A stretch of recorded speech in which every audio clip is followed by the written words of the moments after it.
अस्सलाम वालेकुम friends, welcome back to channel. आज की इस वीडियो में हम बात करेंगे यूरो यूएसडी और जीबीपी यूएसडी के एनालिसिस के बारे में।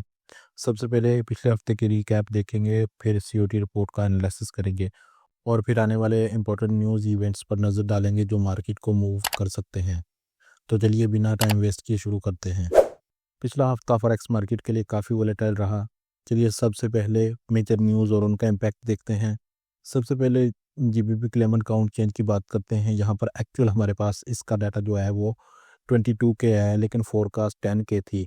यूके के एम्प्लॉयमेंट डाटा वीक आया था, जिसका इम्पैक्ट जो है वो जीबीपी यूएसडी पर नेगेटिव हुआ था। जीबीपी सीपीआई की बात करें तो यहाँ पर एक्चुअल जो आया है हमारे पास वो 3.0% आया है और जो फोरकास्ट थी वो 2.8% थी। इन्फ्लेशन स्ट्रॉन्ग होने के बावजूद बीओई की डोविश स्टैट्स की वजह से जीबीपी का इम्पैक्ट लिमिटेड रहा। जीबीपी रिटेल सेल्स की बात करें तो यहाँ पर एक्चुअल हमारे पास 1.7% आया है, जिसकी फोरकास्ट 0.4% थी। रिटेल सेल्स डाटा स्ट्रॉन्ग आया है जो जीबीपी के लिए बुलिश साइन था, लेकिन मार्केट ऑलरेडी बीओई की पॉलिसी स्टेट्स को प्राइस इन कर चुकी थी। इस वजह से मार्केट जो है वो एक लिमिटेड रही। अब हमारे पास यूएसटी अनएम्प्लॉयमेंट क्लेम्स की न्यूज़ है, जिसका एक्चुअल जो है वो हमें 219 के आया है, जिसकी फोरकास्ट 215 के थी। ठीक है, ये थोड़ा नेगेटिव डाटा था, लेकिन ओवरऑल इम्पैक्ट लिमिटेड रहा इसका। पीएमआई डाटा की बात करें तो जर्मन और फ्रेंच पीएमआई डाटा मिक्स्ड रहा हमारे पास। जीबीपी और यूएसडी के मैन्युफैक्चरिंग और सर्विस पीएमआई भी रेंज बाउंड थे। तो अब हम देखते हैं मार्केट के सेंटिमेंट्स जो कि सीयूटी रिपोर्ट के ज़रिए पता चलते हैं। तो यहाँ पर देखते हैं इंस्टीट्यूशनल ट्रेडर्स क्या कर रहे हैं इस वक्त मार्केट में। तो सबसे पहले हम यूरो की नेट पोजीशंस देखते हैं, जिसमें आप देख सकते हैं पिछले 2-3 हफ्तों में मैंने बताया था कि मार्केट जो है वो अभी स्टेबल हो रही है। बाइंग वाली साइड पे सेंटिमेंट्स जो हैं वो चेंज हो रहे हैं।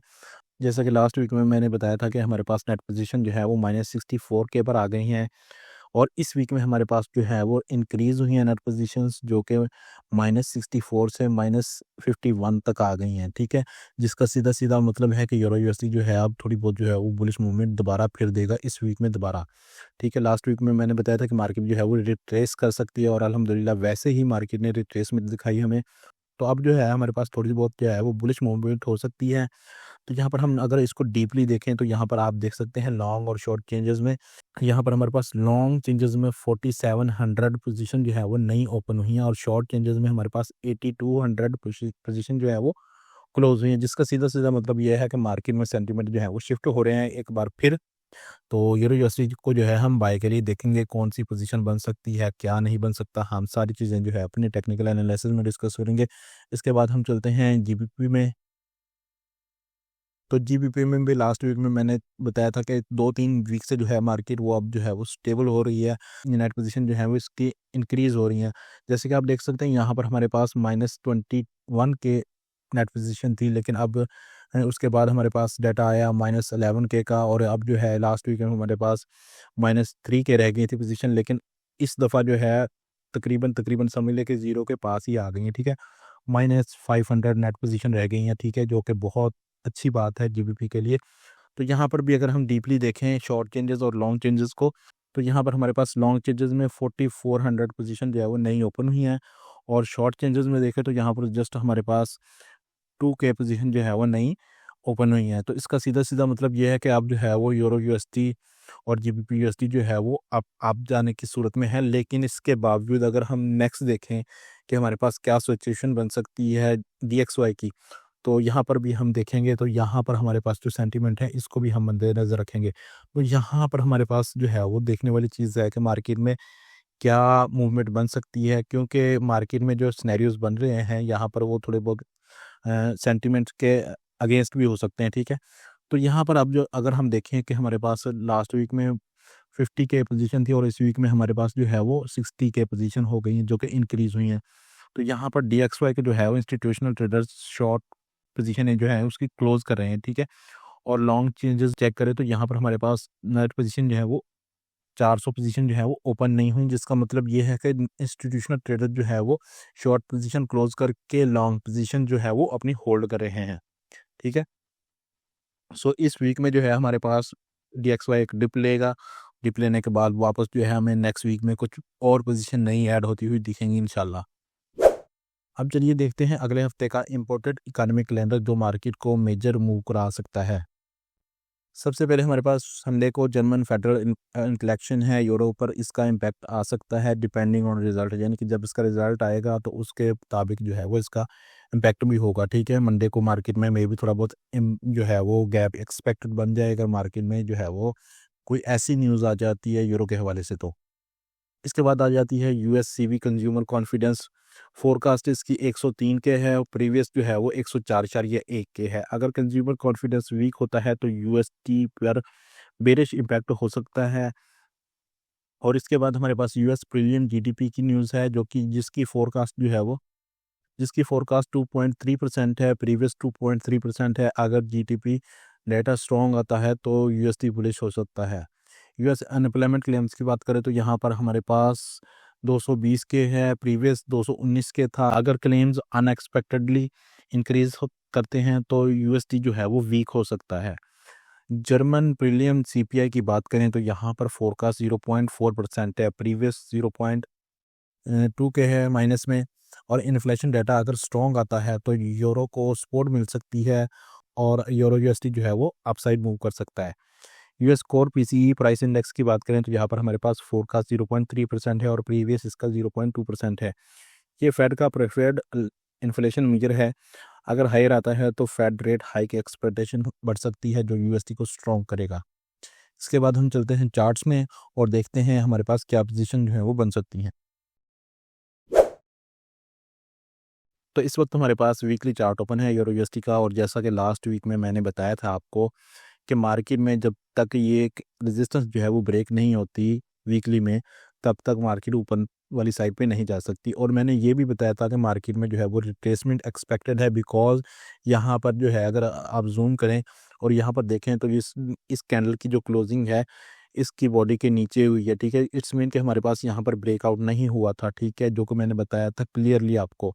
और सेम मार्केट ने जो है उस रेजिस्टेंस को अभी तक ब्रेक नहीं किया। ठीक है, ना डे वन में ना ही आज फोर में। ठीक है, तो मार्केट जो है अभी उसी के दरमियान जो है वो मूव कर रही है। सो अब हमने देखना है कि हमारे पास नेक्स्ट वीक के लिए कौन सी अपॉर्चुनिटीज़ बन सकती हैं, इसको हमने आगे चल के डिस्कस करना है। तो अभी जो हमारे पास इस वक्त सिनेरियो है, तो जैसा कि मैंने पहले भी आपको 2-3 हफ्ते से बता रहा हूँ कि हमारे पास जो है वो एक डब्ल्यू पैटर्न जो है वो ड्रा हो रहा है मार्केट में। वही डब्ल्यू पैटर्न जो है अब हमारा कंप्लीट होने के नज़दीक है। अगर यहाँ से मैं इसको देखूँ तो यहाँ पर हमारा अगर ये वाला एरिया ब्रेक होता है तो हमारा जो है वो डब्ल्यू पैटर्न कंप्लीट करके मार्केट जो है वो किस तरह मूव कर सकती है। लेकिन अभी जो है मार्केट ने अभी तक जो है वो रेजिस्टेंस ब्रेक नहीं की। सो अभी जो है हम इसको नहीं देखेंगे नेक्स्ट के लिए। सो अभी हम देखेंगे कि अभी जो हमारे पास क्या सिनेरियो बन सकता है, इसको हम डे वन में देखते हैं।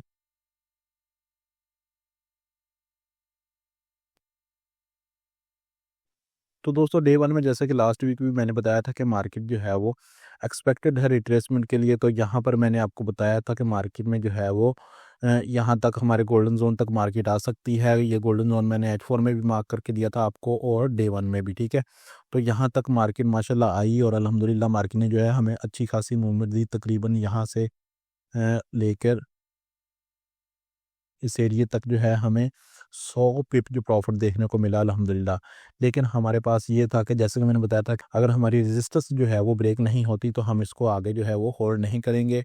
सेम हुआ अल्हम्दुलिल्लाह। और अब जो हमारे पास सिनेरियो है उसको हम देखते हैं कि हमारे पास डे वन की कैंडल जो है वो इस रेजिस्टेंस के ऊपर क्लोज हुई है। जैसे कि मैंने पहले ही बताया था आपको, क्लियर कट बताया था आपको कि अगर ये वाला रेजिस्टेंस हमारा ब्रेक नहीं होता, ये नहीं, जिसको मैंने बताया था कि ये माइनर है हमारे लिए। ठीक है, ये हो जाएगा। सेम हुआ हमारे पास, ये जो रेजिस्टेंस थी इसको मार्केट ने ब्रेक नहीं किया और इसके नीचे ही हमें जो है वो क्लोजिंग भी देखने को मिली। और मार्केट ने जो है अभी तक उस एरिया को ब्रेक नहीं किया और अब जो है मार्केट यहाँ पर इस वक्त इस लेवल पर जो है इसकी क्लोजिंग हमें देखने को मिली है, वीकली में भी और डेली में भी। सो अभी जो है अगर आप देखें कि हमारे पास ये ट्रेंड लाइन थी। ठीक है, इसका ब्रेकआउट हुआ, ब्रेकआउट होने के बाद मार्केट ऊपर गई, फिर नीचे आई रीटेस्ट, और अब मार्केट फिर ऊपर गई, फिर रीटेस्ट।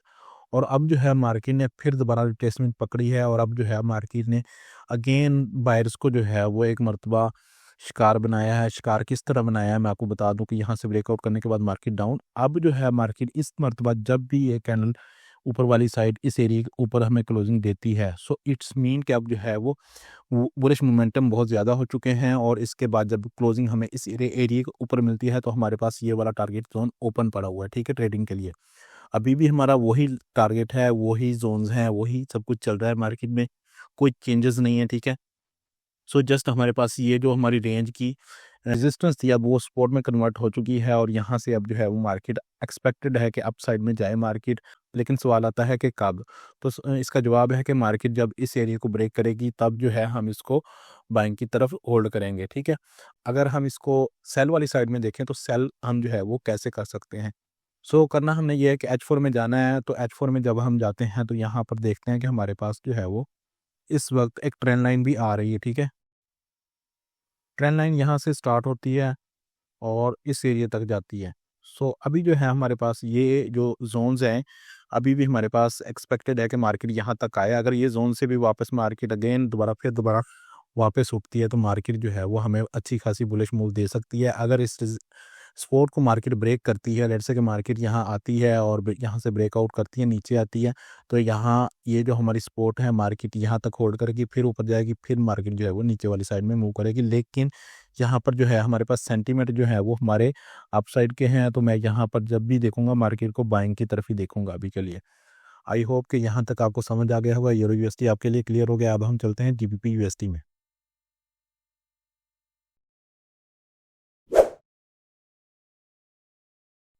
तो दोस्तों अभी हमारे पास जीबीपी यूएसडी का वीकली चार्ट ओपन है। जैसा कि मैंने लास्ट वीक में बताया था कि हमारे पास ये वाली डे 1 की कैंडल जो है वो इसने इस कैंडल की बॉडी के ऊपर क्लोजिंग दे दी थी हमें, जिसका मतलब ये था कि ब्रेकआउट हो चुका है। तो आप यहाँ पर देख सकते हैं, जैसे कि मैंने यूरो यूएसडी के एनालिसिस में बताया था कि उसकी जो क्लोजिंग है वो नीचे हुई थी, लेकिन इसकी जो क्लोजिंग है वो अप साइड पे हुई, जिसका मतलब है कि ब्रेकआउट हो गया था। और आप देख सकते हैं इसकी मूवमेंट जो है वो इस वीक में इस यहाँ तक आई है, यानी कि अप साइड आई है, डाउन मार्केट नहीं गई है दोबारा, ठीक है। यहाँ तक गई है, यहाँ पर जो माइनर सपोर्ट थी H4 की वहाँ तक मार्केट गई है, ज़्यादा मूवमेंट नहीं हमें देखने को मिली यहाँ पर। जो कि एक्सपेक्टेड थी हमारी रिट्रेसमेंट के लिए, वहाँ तक मार्केट नहीं आई, वहीं से जो है वो वापस ऊपर निकल गई, ठीक है। अब अगर हम इसका डे 1 देखें तो जैसा कि मैंने वीकली में बताया कि मार्केट जो है वो रिट्रेसमेंट के लिए नीचे आई, 23 के लेवल तक मार्केट आई और वापस जो है वो अपसाइड निकल गई और इस रेजिस्टेंस का ब्रेकआउट किया। इसने ब्रेकआउट करने के बाद मार्केट ने ऊपर ही क्लोजिंग दी हमें बाकायदा तौर पे। तो अब जो हमारे पास फ्राइडे वाली कैंडल की क्लोजिंग हुई है वो भी इस लेवल के ऊपर ही क्लोजिंग आई है, नीचे नहीं आई। इस रेजिस्टेंस के ऊपर ही जो है वो हमें क्लोजिंग देखने को मिली है, जो कि अब सपोर्ट में कन्वर्ट हो चुकी है, ठीक है। तो इसका सीधा-सीधा मतलब ये है कि अब जो है मार्केट थोड़ी बहुत नहीं, बहुत ज़्यादा मूव जो है यहाँ तक करने के चांसेस बना रही है। यहाँ से मार्केट जब उठेगी तो वापस इस एरिया तक जाएगी, जो कि मैं पिछले 3-4 हफ्तों से आपके साथ डिस्कस कर रहा हूँ। और जैसा कि मैंने सेकंड लास्ट वीक में बताया था कि यहाँ जब तक ये वाला एरिया ब्रेक नहीं होगा आपने बाइंग होल्ड नहीं करनी। तो बाइंग जब भी होगी इस एरिया के ब्रेकआउट होने के बाद ही होगी। तो सेम हुआ और अब जो है हमें अल्हम्दुलिल्लाह काफ़ी सारे मूवमेंट देखने को मिल सकती है इस वीक में, ठीक है। तो अब आपने करना ये है कि हमें H4 में कोई भी चार्ट पैटर्न मिलता है, जैसा कि यहाँ तक रिट्रेसमेंट अभी जो अगर आती है मार्केट में, तो हम जो है यहाँ से बाइंग करेंगे और मार्केट को यहाँ तक होल्ड करेंगे। और मज़ीद अगर मार्केट डाउन आती है तो हम फिर इस लेवल तक जो है मार्केट को वेट करेंगे और देखेंगे क्या इस लेवल पर जो है ये जो हमारी पुरानी रेजिस्टेंस थी अब सपोर्ट में कन्वर्ट हो चुकी है, मार्केट यहाँ तक आती है। अगर मार्केट यहाँ तक आती है, लेट्स से कि मार्केट ऐसे यहाँ तक आती है, तो हम यहाँ से बाइंग लेंगे और यहाँ तक वापस होल्ड करेंगे अगर मार्केट यहाँ तक आती है। लेकिन जो हमें सेंटीमेंट बता रहे हैं वो हमें बता रहे हैं कि मार्केट अपसाइड जाएगी। तो अब हम जो है वो यहाँ पर DXY को भी देखते हैं एक नज़र। तो फ्रेंड्स जैसा कि मैंने DXY के एनालिसिस में बताया था कि हमारे पास सपोर्ट ब्रेक हो चुकी है और अब जो है मूवमेंट बाकायदा तौर पे इस तरफ जाएगी। अभी भी वो जो निशान है वो लगा हुआ है, तो यहाँ से वापस मार्केट नीचे आएगी। तो मार्केट ने सेम सिनेरियो किया, मंडे, ट्यूसडे, वेडनेसडे, थर्सडे और फ्राइडे की कैंडल यहाँ पर क्लोजिंग हमें देखने को मिली, ठीक है। और अब जो है अब मज़ीद या मार्केट इस तरफ नीचे आ सकती है और यहाँ अचानक भी आ सकती है किसी न्यूज़ की वजह से। अब यहाँ पर जो है वो मैं सेंटीमेंट को ऐड करूँगा COT रिपोर्ट को। तो यहाँ पर ये हो सकता है कि हमारे पास जो सेंटीमेंट इंक्रीज़ हो रहे हैं, COT रिपोर्ट जो है वो इंक्रीज़ हो रही है। तो इसका मकसद ये हो सकता है कि मार्केट अचानक नीचे आए वीकली कैंडल में और जो है वो वीक बना के इस एरिया को रिजेक्ट करके ऊपर हमें क्लोजिंग दे, जिसका मतलब ये होगा कि नेक्स्ट वीक में जो है वो सेंटीमेंट मज़ीद इंक्रीज़ होंगे। और नेक्स्ट वीक में जो है इससे नहीं, इससे अगले नेक्स्ट वीक में जो है मार्केट जो है वो थोड़ी बहुत रिट्रेसमेंट बनाए अपनी। तो इसके लिए जो है एक्सपेक्टेड अभी से जो है वो मूवमेंट बना रही है, ठीक है। तो आई होप कि यहाँ तक आपको समझ आ गया होगा। अगर आज की वीडियो भी आपको पसंद आई है तो चैनल को सब्सक्राइब और वीडियो को लाइक ज़रूर कीजिएगा। Thanks for watching. अल्लाह हाफिज़।